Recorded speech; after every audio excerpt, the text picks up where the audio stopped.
Om Sthapakaya cha dharmasya sarvadharmasvarupine avatara varisthaya Ramakrishnaya te namaha. A very good evening to everybody, guten Abend. And revered Swami Yogeshanandaji Maharaj, my pranams to you, my dear monastic brothers, and dear and respected devotees and friends. It is a nice occasion to see you all here. I did not plan my visit this time that well, so sorry for that. But Sarvadavanandaji, as usual, he would make you work hard, then only you get your bread. So, but it is a really delightful occasion to be among the friends and devotees. I was just thinking on the topic, and the other day we had a discussion in Pittsburgh. Some young students, they asked some questions, and we were discussing an idea, and that is very much the subject matter of all the scriptures. When we speak of scriptures, what actually we mean by that? And as you know, when Master Mahasaya M., the chronicler of the Gospel of Sri Ramakrishna, came to meet Sri Ramakrishna for the second time. His second visit, it has been chronicled in the book very well. There he had the chance to ask several questions, but actually he asked 3 questions. And of the 3 questions, you will see that they are not logically organized. Because we want to expect that type of approach by a professor of philosophy. In those days, philosophy, the subject philosophy, also had one branch which is known as logic, formal logic. And Indian logic, if you are familiar with that, then you know it uses 5 premises. So they are very strong in this respect. So he was a teacher of logic, but the questions he asked, they were not very logically organized.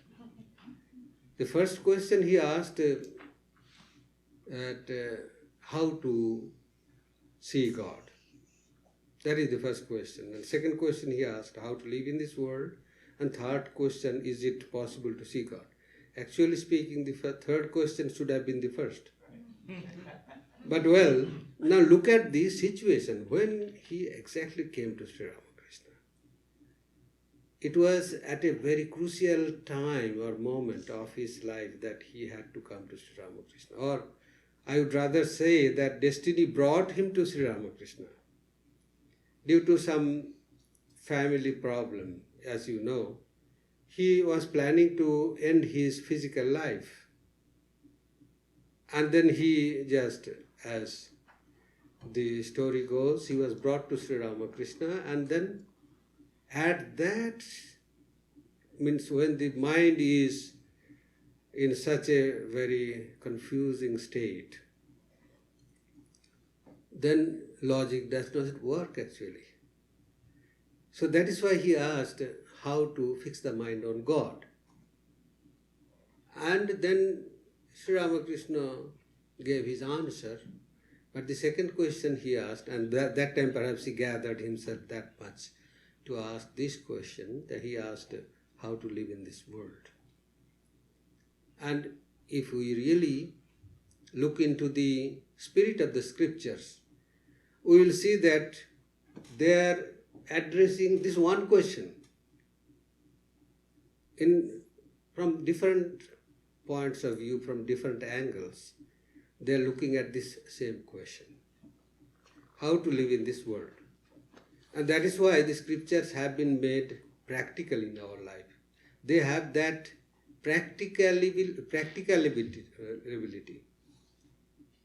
that you can lead a life according to the injunctions or advices or such like things, whatever there in the scriptures. That is why, if you turn the pages of the Gospel of Sri Ramakrishna, just try yourself, open any page in the Gospel of Sri Ramakrishna, and you will see that each and every page almost is utilized to answer this one question. And that is not only the question of the householders, but that is the question of the monks also. How to live in this world. And this answer has been given by Sri Ramakrishna, and a very wonderful answer was given by Holy Mother. She was the most practical of all the teachers. She did not teach through the word of mouth, but she taught by her examples, by living those scriptural principles in her life. And that is why that is so attractive, and that seems to be that easy. If you look at the life of Holy Mother, we will see that it seems very ordinary. That is why one devotee asked Mother, "Mother, you look so ordinary, but what is special in you that people call you divine? What is special about it?" And Mother, she is very innocent, and we think that she never attended any school or anything. That is why her education was not up to that standard. But her answer was a terrific answer. She said, "Well, show me another ordinary woman like me." Yeah, you can't show like that, because she is ordinary, but extraordinarily ordinary. Extraordinarily ordinary. That much is the ordinariness in her. And when we really put these scriptural or spiritual principles into practice, life really becomes that simple, that ordinary, that innocent. That is the truth of spiritual disciplines. It is not very difficult to understand spiritual teachings.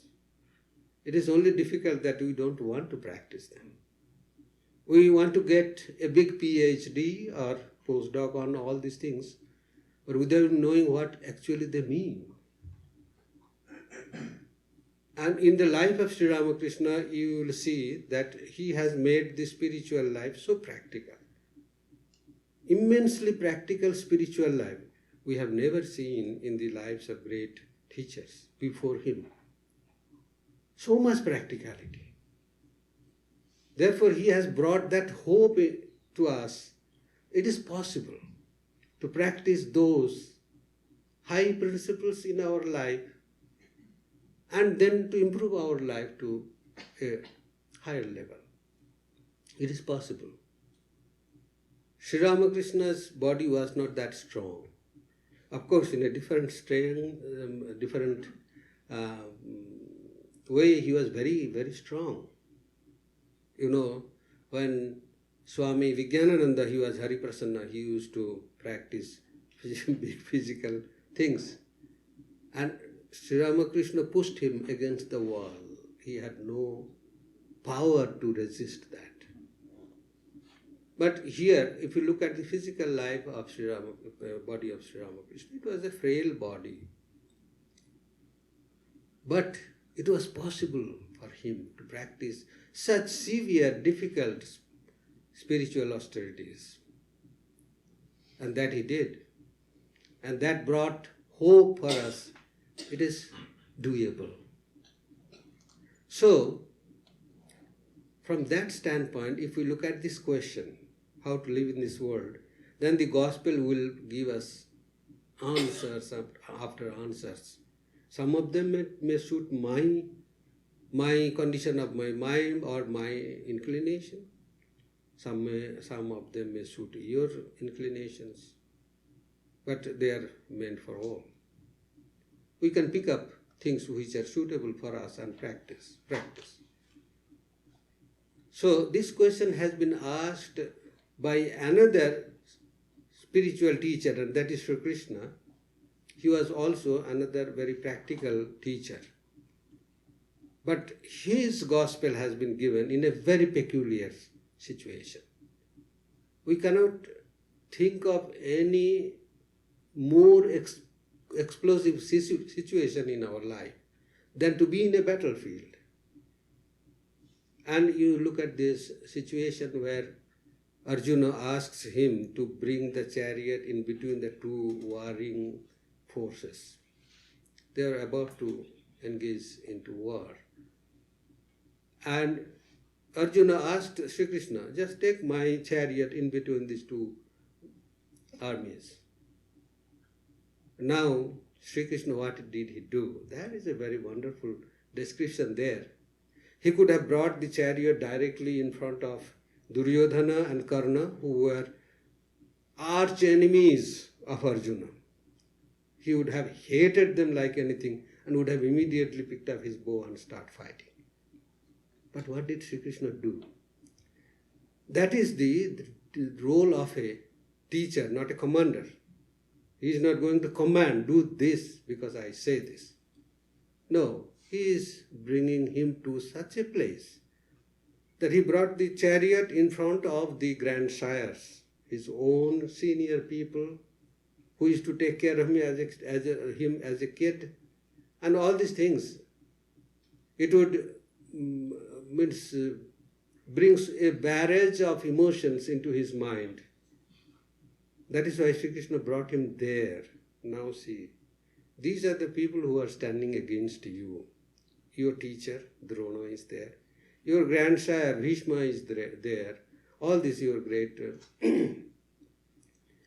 the royal priest, he is there. So all these great people are there, so he brought him there. Not to inspire the mood of violence in him, but to create a confusing situation in the mind of that great talent in those days, so that Sri Krishna could give his philosophy of life, not of death. He brought him there, how to live in this, how to face situation even when you are in a battlefield, how to practice spiritual ideals. That is the thing we get from the Gita. And at the end of every chapter of the Gita, we will see the chapter ends with a prayer. And that prayer says, Srimad Bhagavad Gita Shu Upanishadsu Brahma Vidyayam Yoga Shastre Shri Krishna Arjuna Samvade, like that the Sanskrit goes. The idea is, this is a thing which is called Gita. And this Gita, what is it special? What is special in the Gita? Because it is a spiritual, it is a scripture. What is special about it? Then he says that it contains the messages of all the Upanishads. Upanishadsu, Gita Shu Upanishadsu. And what does your Upanishad teach? Upanishads teach two ways to realize the spiritual goal. There are two ways, according to the Gita.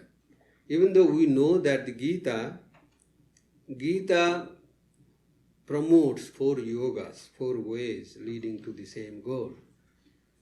But Sri Krishna is talking about 2 ways. Brahma Vidya, you know, Brahma Jnanam Aham Brahmasmi, that is the message of the Upanishad, and that is the message of non-dual philosophy.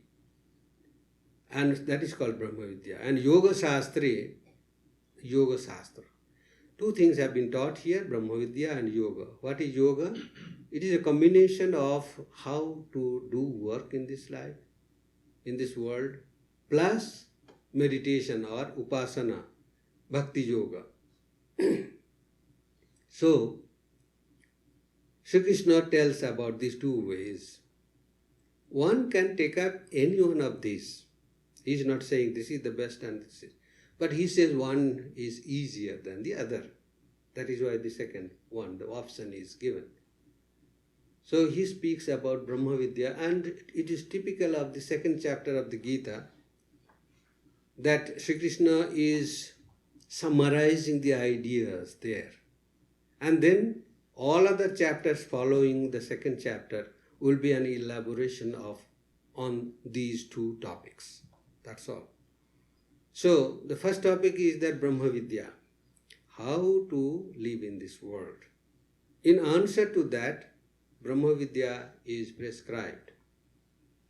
If we look at the Upanishads, particularly if you take up that small Upanishad which is known as the Isha Upanishad, in that we will find that the second verse itself speaks of, first verse itself speaks of Isha, the Brahman, who is the controller, who controls from within.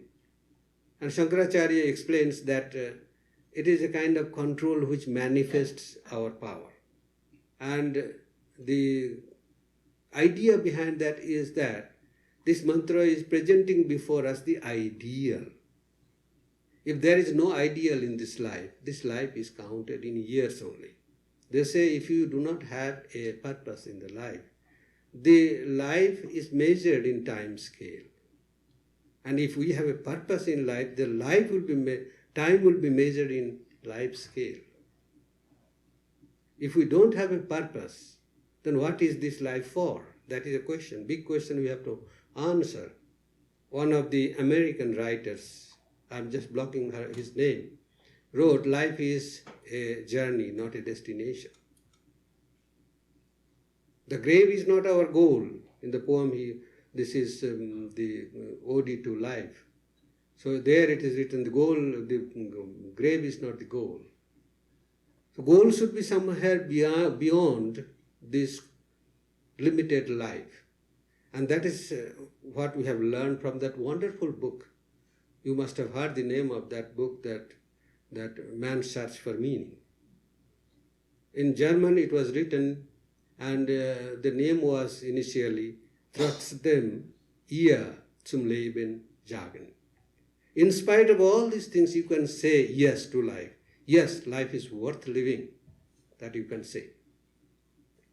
So there, Viktor Frankl, he himself lived in a concentration camp, in 2 concentration camps for 2 years. We cannot compare our suffering with his suffering. Therefore, he has the authority to say, and very boldly he could say, that you should find a meaning in your suffering. Otherwise, there is no meaning in suffering. You should find a meaning in suffering. Otherwise, there is no meaning in this suffering. That's what happened. Many of the people committed suicide touching the electrified barbed wire fences. It is not that they wanted to escape. Many wanted to escape this life, so they ended their life that way. And there in that book he has written that goal should be fixed. Goal is freedom. Freedom from what? Freedom from this bondage. And what is this bondage? It is a limited bondage which is limited by the fences, electrified barbed wire fences in the concentration camp. We have to look beyond that. There is freedom. So then all suffering will have a meaning. That is why he discovered this concept of logopedy, which became so famous afterwards.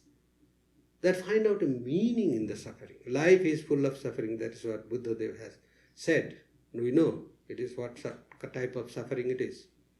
But we have to find out a meaning in that, and that way we have to live. How to live in this world? Trying to find a meaning in life. And the meaning is given if we have a goal. He said the goal should be set beyond the electrified barbed wire fences of the concentration camps. Then you will see freedom. That's what he did. And that is why he did not go insane, even after so much of suffering. So if we take life seriously, and then it is possible that we fix a goal. We are called Homo sapiens. We belong to this species called Homo sapiens. What is the meaning of this word? Homo sapiens means wise people. What way did we become wise? Our earlier species was called Homo erectus. Did the Homo erectus parent give birth to Homo sapien children? It cannot be. Then what is the line of demarcation from where we started to call ourselves Homo sapiens? The evolutionary biologists themselves say that we started calling ourselves Homo sapiens, wise people, from the day when we started asking questions about ourselves. Who are we? Why are we here? These questions have been asked by us, and that is why our wisdom was manifested. That is why we are calling ourselves Homo sapiens. So we should be true to our name. And this Homo sapien means we have started asking a question about ourselves. What is our goal?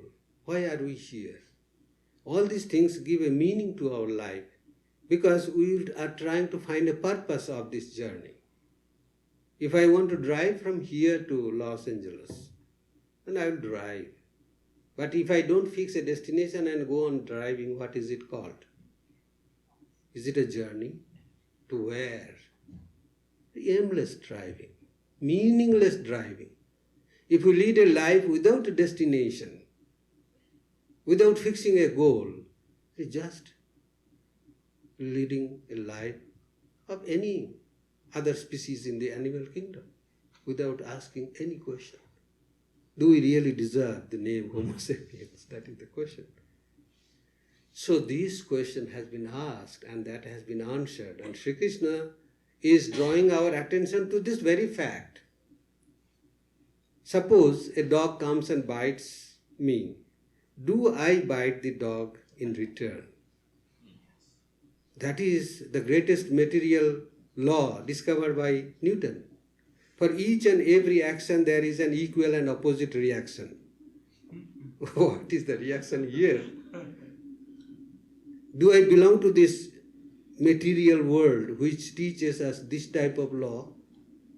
Or do I belong to some kind of different kind of world where I cannot stoop that low to bite the dog in return?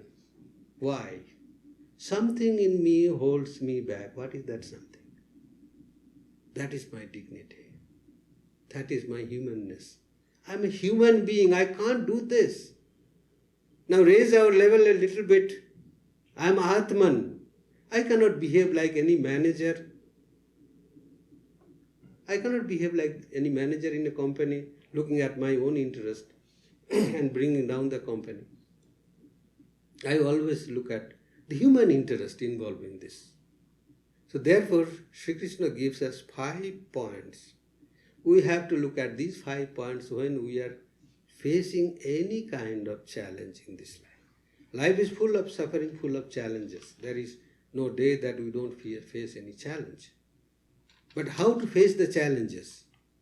And Sri Krishna gives a nice module for that. Okay, you start with the first, and there is sequential presentation of these 5 points. We cannot reverse them. In most of the cases, we see that we start from the last one. But Sri Krishna says, look at any problem in life, keeping in view the first one, which is our goal, which gives meaning to our life, and serve that purpose in and through each and everything. So he says, look at any problem from the standpoint of Atman. Who is facing the problem? First of all, we are human beings. We are facing the problem. Actually speaking, there is no unique problem in this world. Problems are problems. There are a few sets of problems, and they come and go in different sequences, and we face them. They are mechanical, just mechanical. And there would be a mechanical solution for those problems. Then why do we involve our emotion in them? As soon as we involve our emotion in any problem, we become part of that problem. We become part of that problem. And we lose the right to judge. Therefore, we have to go to a counsel for counseling, go to a lawyer. All these things happen. So, here Sri Krishna says, look at any problem from the standpoint of Atman. Who is facing the problem? Is it a manager? Or a black person, a white person, a man or a woman, or a human being who is called a Homo sapien? So if we look at any problem from this first standpoint, and that remains always the first, then we have no problem in tackling things in life, tackling all these peculiar situations. Then second is look at the problem from the standpoint of Anatman. that whatever problem is there, apart from yourself, everything belongs to the kingdom of Anatman. And their value is zero only. In the beginning it was zero, at the end it will become zero. Therefore at this moment also it is zero. Total value of this is zero. So look at this problem from the standpoint of Anatman. They are mechanical problems, they can be solved mechanically. Third thing is from the standpoint of dharma. This is a very, very difficult word to explain. Even in the Mahabharata, Bhishma himself says it is very difficult to explain this word or define this word because it is very deep. The meaning is very deep. And dharma has been translated in different ways actually. But here in this particular place, and in most of the cases, the word dharma means our avowed duty. The duty which we have accepted. I have joined a company as a manager or anyone else under a contract, and I have not been forced to accept that contract. I have accepted that contract as my avowed duty. First thing, my dharma is that I should fulfill those contracts. That's all. Then I accomplish my dharma. Here also Arjuna is representing a throne. He is a king's representative, and therefore his duty is to protect his own subjects. Therefore, he should not confuse between his dharma. His swadharma is that he is a protector of his subjects and he should do things to protect them. Now, facing this scenario, what does Arjuna say? He says, it is better for me to take up the garb of monks and go on begging and live like that than fighting these people. Why? If it would be your decision, then why didn't you take this decision before? Everything has been now fixed. Now we are in the battlefield. Now you want to take up the garb of a monk. You are confusing between your dharma. Escapist. Therefore, look at your dharma, what you are here for. You should do something to protect those people who are looking at you. That is your dharma. And who are you? First thing, you are a human being. You have to fulfill those aspirations. And the next thing is that it has to be applied in life. That is why there is a difference between principle and values. It is a value that you have to apply in life. And fourth is look at the problem from the standpoint of your gain and look at the problem from the standpoint of your loss. These are the standpoints on which the hedge funds, they work. You just look at your gain and look at your loss. What would be the loss? What would be the gain? Shri Krishna says, look at these two perspectives from the standpoint of Atman. You see, in the Brihadaranyaka Upanishad, there is a wonderful story between Gargi, Yajnavalkya and Maitreyi. Yajnavalkya had two wives, Maitreyi and Katyayani. Yajnavalkya decided to take up the vows of sannyasa to quit his family and properties. Therefore, he came to his wife and suggested that he wanted to divide his property between his two wives.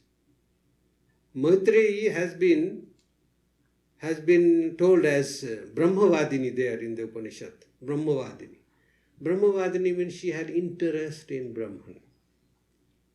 And Yajnavalkya proposed these things, these ideas to her. Maitreyi asked, will this property that you are going to divide between us help us to realize the goal for which you want to go?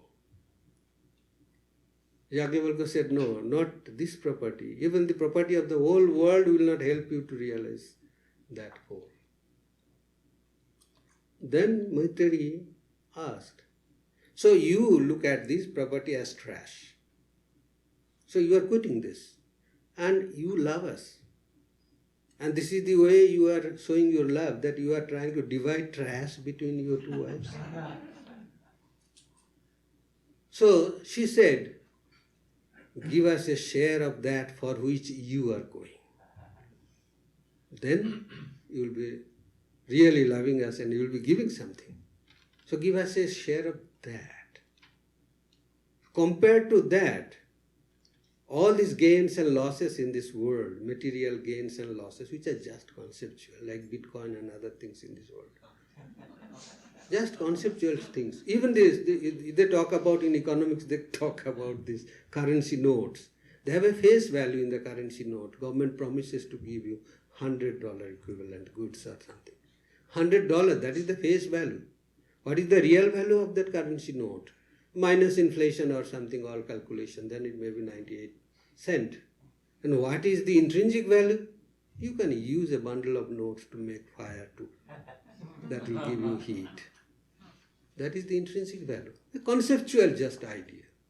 So nowadays all electronic caches. So all these things, in this world, all the wealth is just nothing but conceptual things. Some big people will come and start living in San Diego, you will see the property price will go up quickly. So these are all conceptual. So these values will not help us to attain that spiritual goal. So look at the gain and loss from that standpoint. In lieu of our Atman, if we are given this whole world, we really commit suicide. We lose ourselves. And the Upanishad says, those who neglect their Atman, go after this material wealth, they are called Kripana. They don't know actually very abusive words. They use this word Kripana. They are miserly people. Misers are those people who try to live very poor in this life so that they can die rich. When they die, they have a lot of wealth. But when they are living like poor people. They are called misers. You have not utilized the wealth that has been given to you for a better purpose. So Sri Krishna says, look at all the problems in this life. From these 5 standpoints, and first thing should come first. That will decide the values of all other things afterwards. That is called Brahma Vidya. Keeping Brahman, Atman in our view and tackling all problems, any problem. Sri Krishna does not leave out any problem from the scope of our life. That is why he is giving his sermon in a battlefield, not in a very cozy room where air condition is going on and you go on giving sermons. And the second one, Sri Krishna says, well, it seems you become bored, started yawning, so let me give you an easier alternative. That's what the scriptures do. In the Viveka Chudamani, Shankaracharya offers ways after ways, and finally that all the ways that will help you to realize the goal, of all of them the best one is that take up this one. In a better way, Sri Ramakrishna, that incident happened in Sri Ramakrishna's life, and in a better way it has been represented there. Sri Ramakrishna asked Girish to think of God, pray to God 3 times a day. And Girish Chandra Ghosh said, I don't know when my day starts and when my day ends. I don't know. I am always drunk. I can't do that. They said, okay, all right, 2 times a day. No, that is not possible. And once a day, that is also not possible. Somehow is trying to shortlist the things you are able to do. You look at the Yoga Sutras. Yoga Sutra first says that you have to control your mind. And that is the way to purify the mind. And that is the way of yoga. Chitta vritti nirodha. That is the way. But then it is very difficult. We know when you sit in meditation, then our mind tries to go here and there. That happened to Sri Ramakrishna also. Thanks God that Swami Sharadananda and others then recorded those facts.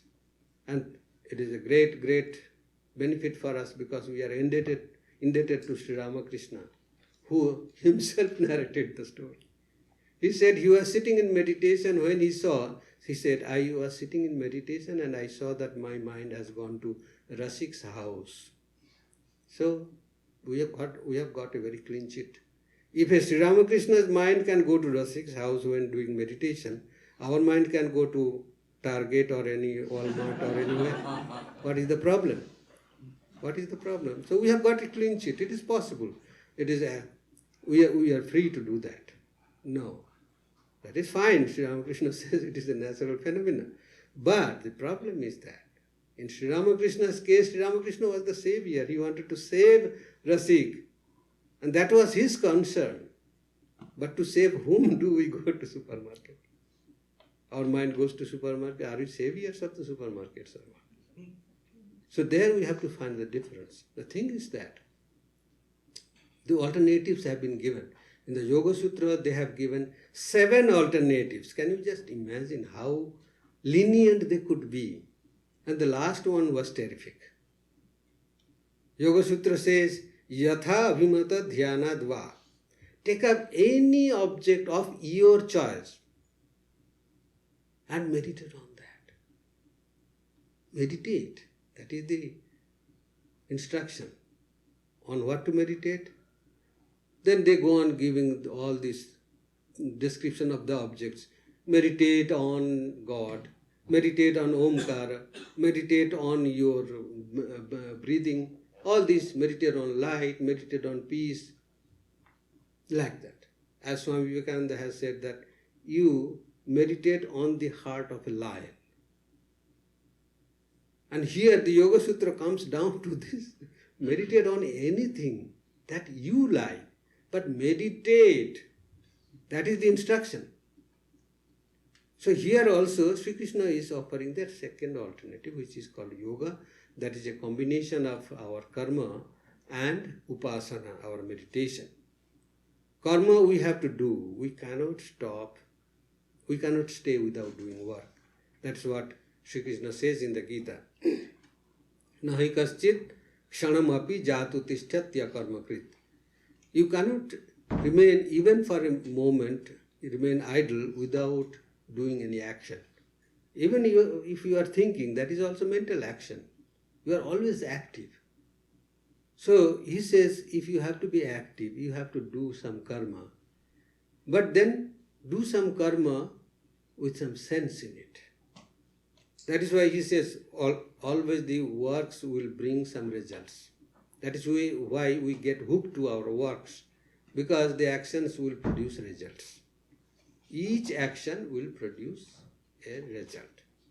And based on that, we calculate all the gains and losses. And we calculate, in management circle, they use this word SWOT, strength, weaknesses, opportunities, and threats. All these things we calculate based on what? On the result of our action. But actually speaking, look at this phenomenon. So funny it is that we are looking at a result which is completely uncertain. Even if the companies appoint the great management professionals to run the company, still we find the examples of Lehman Brothers, Enron, etc. happening everywhere. Greatest brains in management have been engaged, but still failure. So success is not guaranteed. Similarly, failure is also not guaranteed. As success is not guaranteed, failures are not guaranteed. We look at successes always, that is why we like it and we want to say the result means a success, but why not a failure? Thomas Alva Edison, greatest scientist who never went to school also. He had more than 1,000 patents in his name. He said, I have never failed. I have discovered 10,000 ways which did not work for me. Why do I say it failed? Suppose those who do researches in the universities, in the labs, they think of a project. It is possible. What do? Before embarking them on that project, they Google and try to see if someone has already tried on this concept. And they come out with some solutions. At different laboratories, they tried 6 months, 3 months, and then they came out with this result that it is not possible, it is invalid, that's all.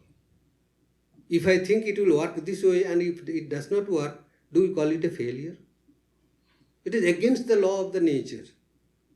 So why don't we accept failure as one of the results? And we know, even if we engage the best management professors for the job, it may not succeed. Therefore, success is not guaranteed. Similarly, failure is not guaranteed. Therefore, they are uncertain. Then how are we hooked to this uncertainty? That is a big question. How are we hooked? Because of this uncertainty, what happens, we are always under tension.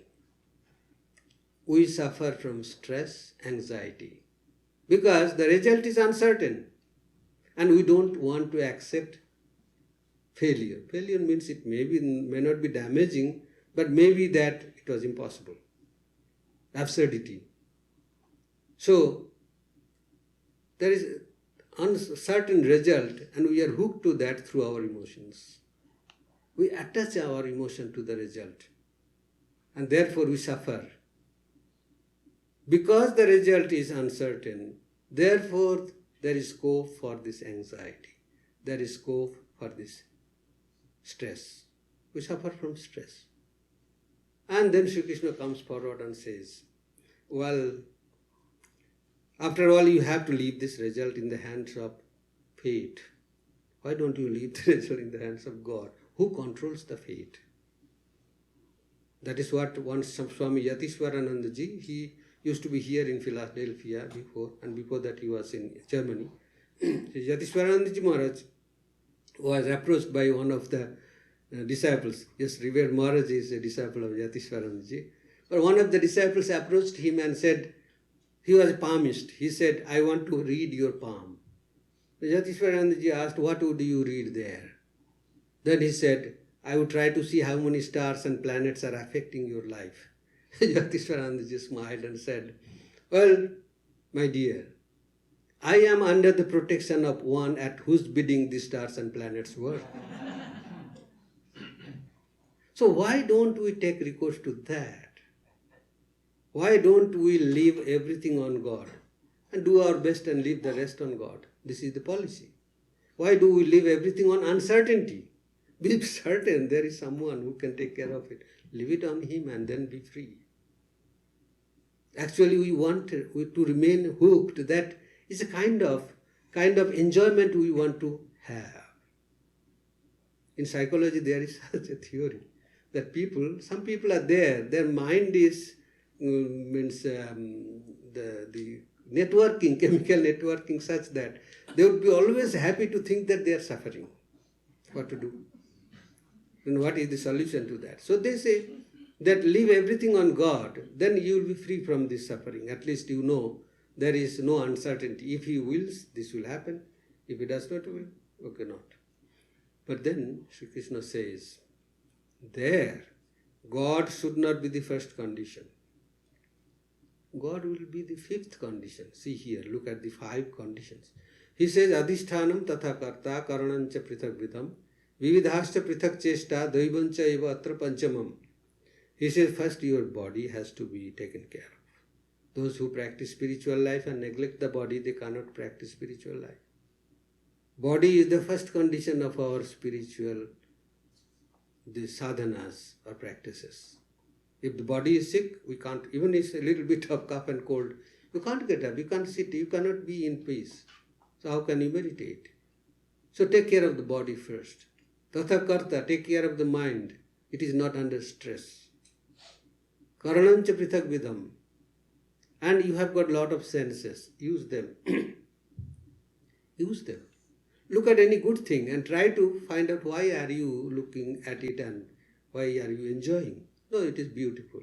Are you enjoying the beauty? Who is enjoying the beauty? You are enjoying. You just try to discover yourself through that. So, karanancha prithak vidham, try to find these senses that they are working for you. And vividhascha prithak chesta, and there are varieties of ways prescribed. Take up any one of them and work on that. And then daivam cha atra eva panchamam. And the 5th condition, a little bit space for God. Leave a little bit space for God. Sometimes it happens that at the end we just leave everything on God. Okay, God, if you wish, it will happen. And that's what Sri Ramakrishna said. In a nice parable, he has given this example. When we really become hopeless, then we turn on God.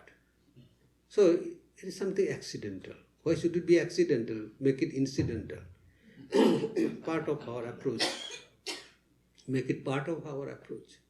Sri Ramakrishna says that the child is very sick. All varieties of doctors have been called. They have all said it is not curable. Then the parents have lost hope. That time a person came and said that he knows of some special divine medicine, but he needs some ingredients for that. What are those ingredients? A desperate father asked. No, I need a little bit of water. Water is available everywhere. He said, no, this would be a special water. The stars will be in a particular constellation. On that day, you have to go to a cremation ground. There you will see a human skull. And a little bit, it will rain a little bit rainwater will be collected in that skull. And you wait there. A frog will be coming, leaping towards it. And when it settles down near the skull, a snake will be coming, chasing it. The frog jumps over the skull. The snake tries to bite it, and a drop of venom will fall into the water. Collect that water and bring it to me. Oh, what a wonderful idea. If we have a spiritual bent of mind, we will see the hands of God from the very beginning of the story itself. That someone has come, sent by someone. But we always try to find coincidences. That is a term we like to use always. It is a coincidence. But if we have a spiritual bent of mind, we will see the hands of God. Sri Ramakrishna is very clever here. He says, okay, all right. Now these many coincidences, will it happen together like this? It is like getting a lottery. So look at it, one after another, how many coincidences. So when the frog came and it was about to jump, then the heart of the person was beating in his throat. May happen, may not happen. We does not know. It did happen. So this is like that. But Sri Ramakrishna narrates wonderfully, before embarking on this uncertain and difficult project, the father prayed to the Lord, O Lord, I leave the life of my child into your hands. If you want, all these things will happen. Then I go. If we do that in the beginning, that becomes incidental. Things become easy. And then we are at peace. And that is what Sri Krishna says. And this is the truth of life, because there is a goal which is not in the grave. It is beyond the grave. From dust thou come, to dust returneth, have not spoken of the self. That is there in the Bible. So, this material world is material world. But our goal is something beyond that grave. And you have not asked anything about that. And when we ask about anything about that, then we are wise people. Then we are called Homo sapiens. Thank you very much.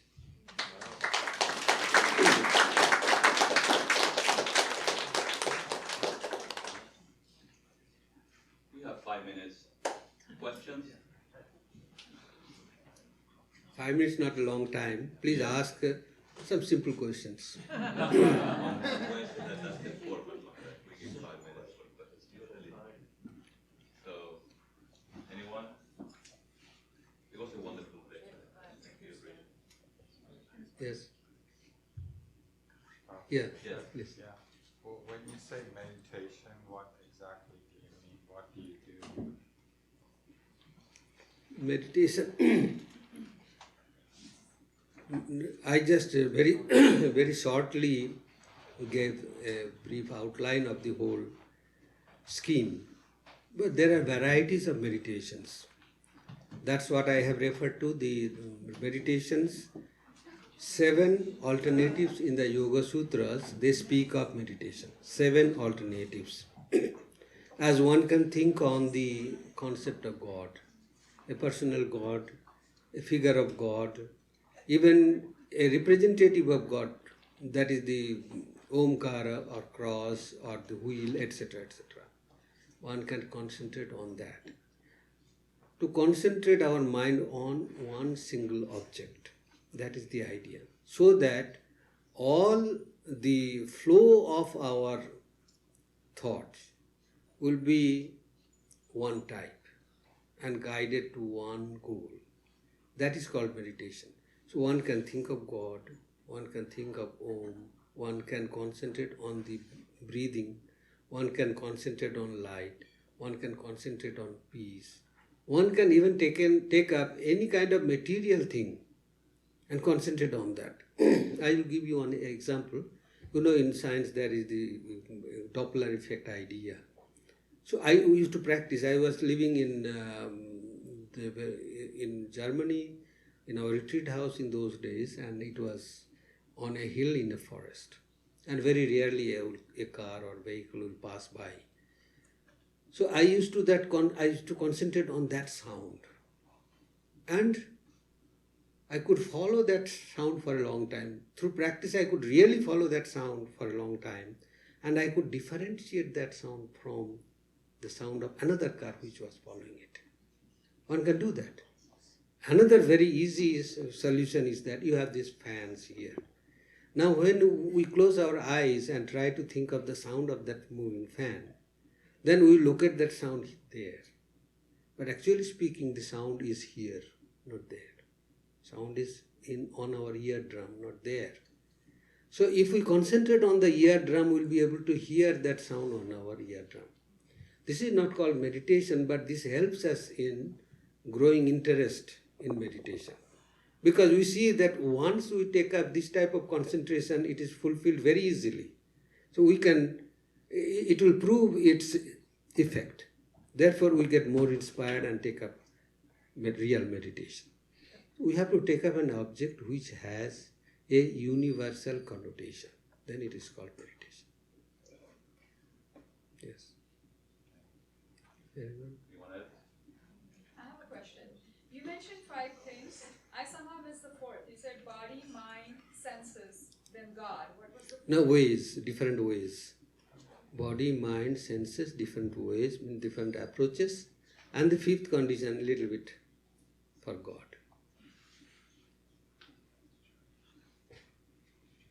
Very good. Okay then. Thank you.